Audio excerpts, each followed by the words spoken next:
Hey yo l'équipe, ravi de vous retrouver aujourd'hui pour cette nouvelle vidéo, et aujourd'hui vous voyez j'ai plusieurs ouvrières qui sont en train de fourrager dans leur aire de chasse.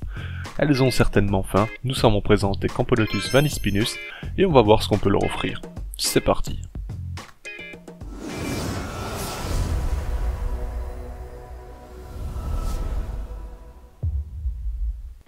Alors, il y a une raison à ça, si elles fourragent c'est qu'elles ont faim, mais elles ont faim à quels sont vraiment leurs besoins au final, parce que je les nourris assez souvent.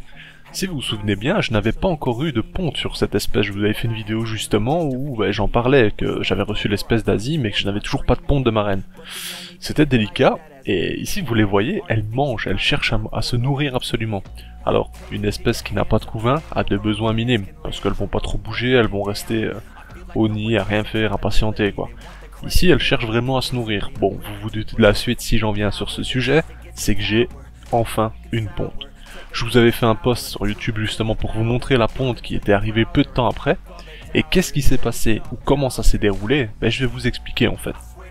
Je me suis dit que elles avaient le choix entre deux tubes, un tube humide, un tube sec. Mais elles ont choisi le tube sec, pardon. Elles n'ont pas été dans celui humide ou de temps à autre certaines ouvrières. De là je me suis dit, qu'est-ce qui fait que actuellement j'ai pas de ponte? Possiblement elle n'est pas fécondée, et à ce moment-là j'ai du boost pur et dur, ou tout simplement elle n'est pas encore stabilisée de son voyage, ou alors il y a un critère qui lui manque. Donc je me suis dit, attends, qu'est-ce que je peux faire en fait? J'ai donc consulté un peu ses lieux d'apparition, là où on la trouvait, là où on pouvait voir où elle vit, et je me suis dit que, pourquoi pas humidifier les deux tubes en fait. Et quelle a été ma réflexion? Je me suis dit qu'il y a des saisons particulières dans différents pays. Nous, on n'a pas forcément ça, mais je veux dire, nous, on a voilà nos saisons et voilà, basta. Mais par exemple, en Thaïlande, on sait qu'on a la saison des pluies, etc., la fête de l'eau, tous ces genres de conneries quand il fait très chaud. Et c'est tout des signes, c'est tout des moments, des facteurs particuliers. Je veux dire, les fortes pluies, etc., forcément, c'est une humidité constante. Elles ont plus trop le choix. Il y a de l'humidité partout. Et je me suis dit, est-ce qu'il n'y a pas un facteur comme ça qui pourrait rentrer en jeu? Alors je me suis dit, écoutez, je vais humidifier les deux tubes. Je sais que ça fait beaucoup de fois, je me suis dit, hein. Mais bon, je me suis dit, pourquoi pas essayer. Et avec l'humidité, la condensation qui s'est créée, générée et autres, en fait, le lendemain, j'avais une ponte généreuse. Alors, est-ce que le facteur, justement, c'était ça? Elles avaient besoin, peut-être, pour se relancer, d'humidité plus conséquente. Franchement, je ne saurais pas vous dire, parce que, dans l'idée, on se dit, elles pouvaient aller toutes par elles-mêmes, je vais dire, dans le tube humide, déjà de base. Donc voilà, c'est un peu particulier, mais ce qui a relancé en tout cas la ponte chez cette espèce, c'est clairement l'humidité. Maintenant, elle la fuit, c'est-à-dire que elle s'éloigne au maximum de la source d'eau, donc bon voilà, elles en ont plus trop besoin, bien qu'elles laissent tout de même les larves, etc. dans cette partie, et déplacent le couvain en fonction de leurs besoins. C'est hyper intéressant, et je tenais à vous en faire part, parce que j'ai trouvé ça incroyable.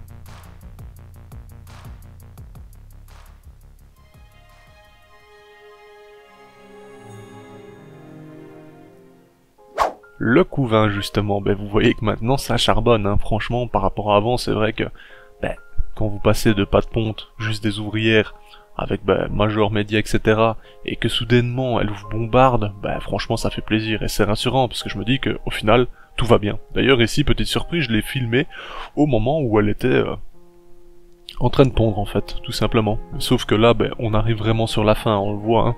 Mais bon, c'est toujours ça. D'ailleurs, la forme de l'œuf est particulière. Je trouve qu'il est très long et d'une forme un peu particulière, mais bon, peut-être que c'est un œuf destiné à un major ou quoi que ce soit, je ne sais pas du tout comment ça se passe. Franchement, est-ce que l'œuf est plus gros de base ou pas du tout? Aucune idée. Mais je trouve ça génial. Et vous vous doutez, vous voyez à gauche, un petit cocon plutôt bien coloré. À droite, c'est un cocon tout blanc, donc tissé récemment. Mais à gauche, vous vous doutez qu'il y a eu quelque chose. Et oui, par la suite, vous allez voir, il y a eu la première naissance depuis. Et ça fait vraiment plaisir.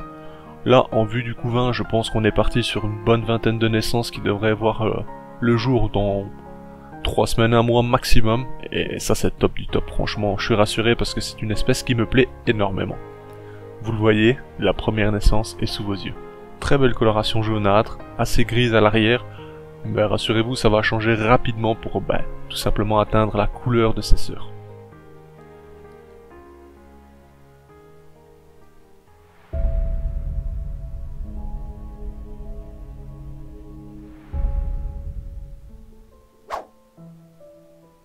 Alors la voici la belle. Bon, je vais vous faire quelques plans, quelques images là-dessus, et on va plus faire d'autres séquences d'ailleurs. On va voir un peu l'ensemble de ma fondation, qui était peut-être une colonie à l'origine, hein, je ne sais pas franchement, mais voilà, moi je l'ai reçu, vous le savez, je vous ai déjà fait les images, etc.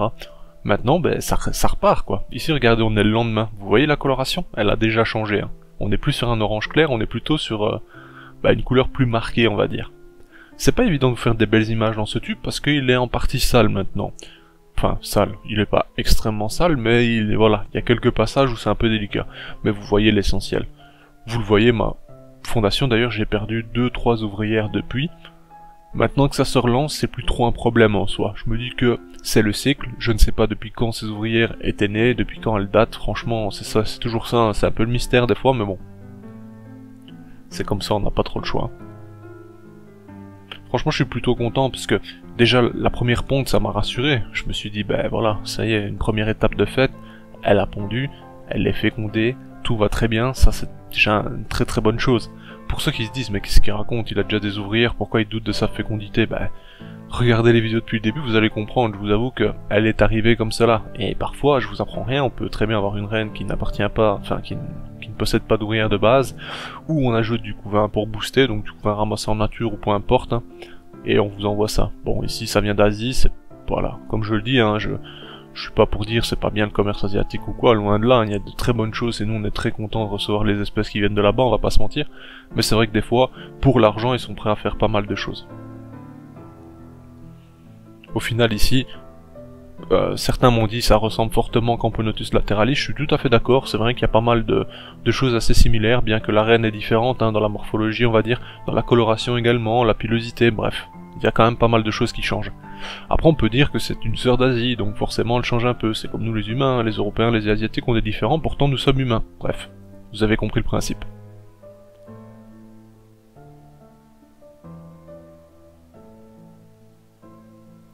J'aime bien observer cette espèce parce que elle a l'air calme, mais il y a toujours un peu d'activité dans l'air de chasse, alors qu'elles sont pas en très grand nombre. Donc bon, elles sont assez confiantes, c'est intéressant. J'ai hâte de voir ce qui va sortir du prochain couvain, hein, tout simplement, voir quand est-ce qu'elle va me pondre justement de nouveaux majors, de nouveaux médias, etc. C'est toujours hyper intéressant.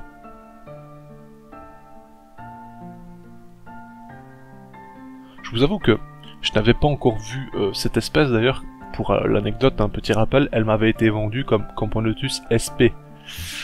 Et ça, je me suis dit, ça c'est hyper intéressant, parce que le fait que ce soit pas identifié, ben ça donne quelque chose en plus. Bon, après, identification, c'est donc Camponotus vanispinus, et je vous avoue que, au début, j'ai eu peur, je l'ai reçu, je me suis dit, attendez, il m'a envoyé une lateralis, et il me dit c'est Camponotus sp, ça c'est un peu particulier par contre.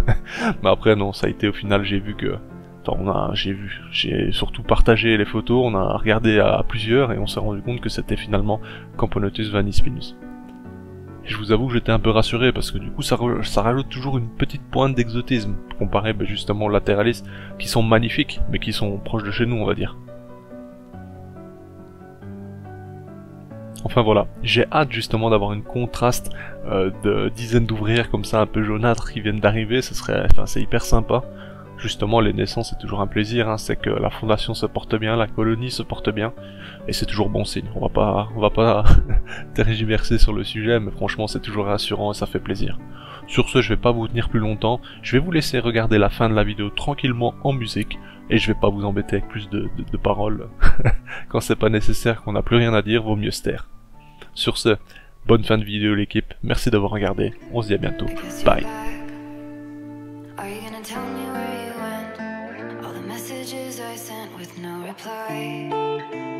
It's like that.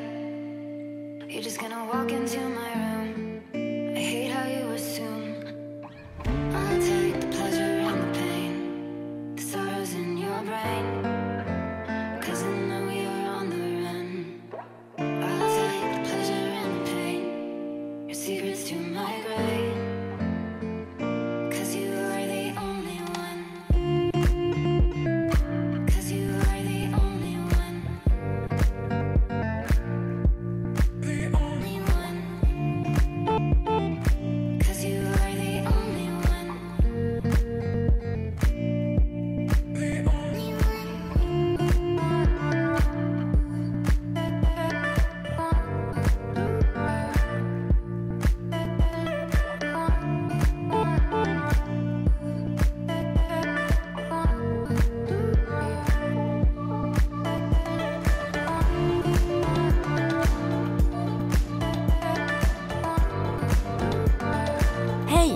toi aussi tu as apprécié la vidéo, n'oublie pas de t'abonner, de laisser un like, voire un commentaire, ou même de nous suivre sur les réseaux. Merci et à bientôt l'équipe!